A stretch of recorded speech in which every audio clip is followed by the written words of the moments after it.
क्षेत्रवाद क्या है?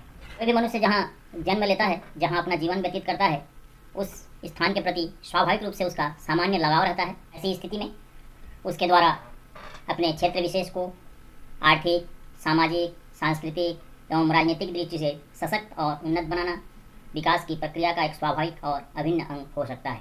जब यह भावना एवं लगाव अपने क्षेत्र विशेष में सिमट कर अत्यंत संकीर्ण रूप धारण कर लेती है, तब क्षेत्रवाद की समस्या उत्पन्न होती है। क्षेत्रवाद की हम अवधारणा का यहाँ पे अध्ययन करेंगे। क्षेत्रवाद एक विचारधारा है जिसका संबंध ऐसे क्षेत्र से होता है जो धार्मिक, आर्थिक, सामाजिक या सांस्कृतिक कारणों से अपने पृथक अस्तित्व के लिए जागृत होता है या प्रारंभ होता है। ऐसे क्षेत्र की पृथकता को बनाए रखने के लिए वह प्रयासरत रहता है।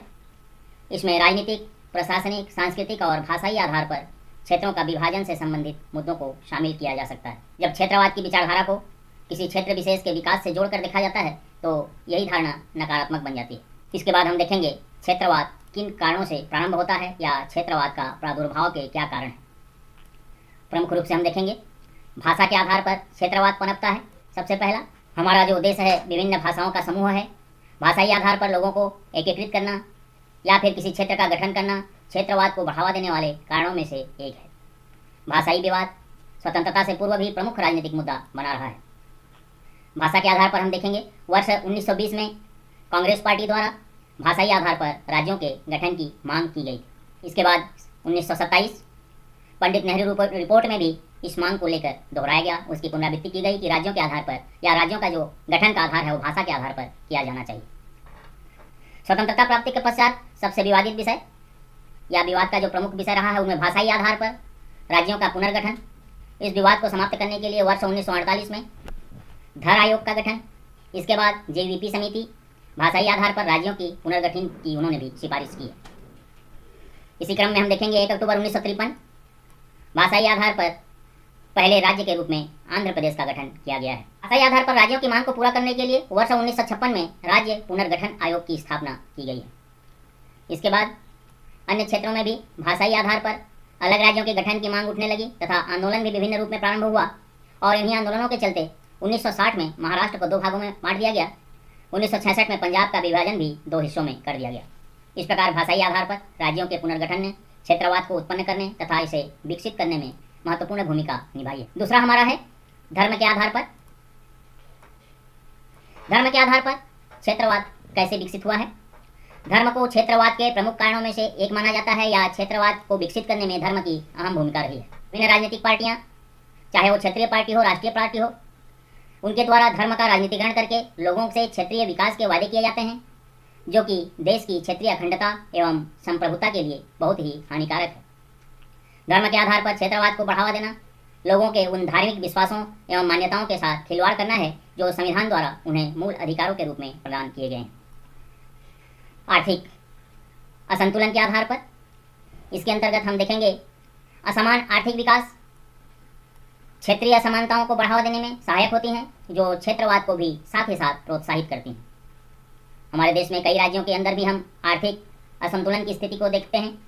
एक ही राज्य के 2 क्षेत्रों में संसाधन के वितरण में अंतर पाया जाता है जो राज्यों की सीमा के अंदर ही असंतोष को जन्म देती है और इससे क्षेत्रवाद जैसी गंभीर समस्या उत्पन्न होती है। आर्थिक असंतुलन एक राज्य के भीतर ही नहीं बल्कि 2 या 2 से अधिक राज्यों के बीच भी है।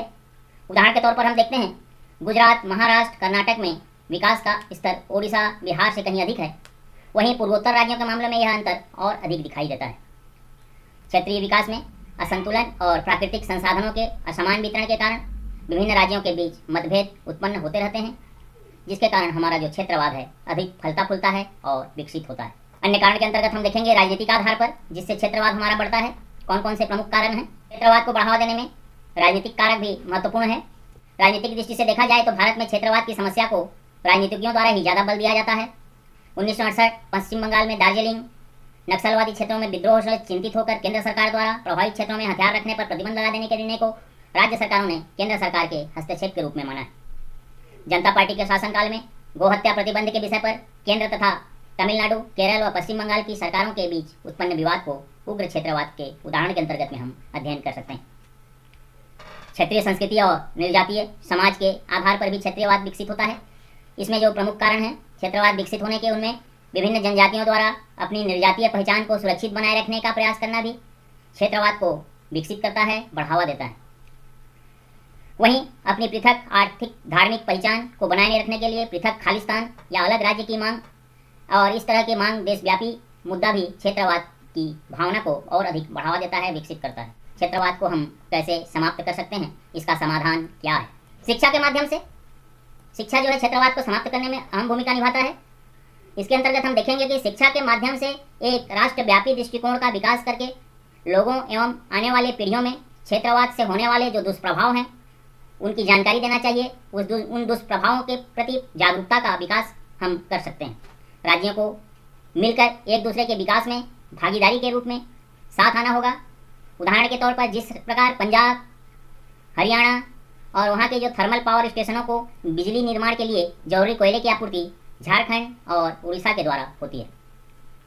राज्यों की समस्या एवं जरूरतों को समझने के लिए नीति आयोग को और बेहतर तरीके से काम करने की आवश्यकता है।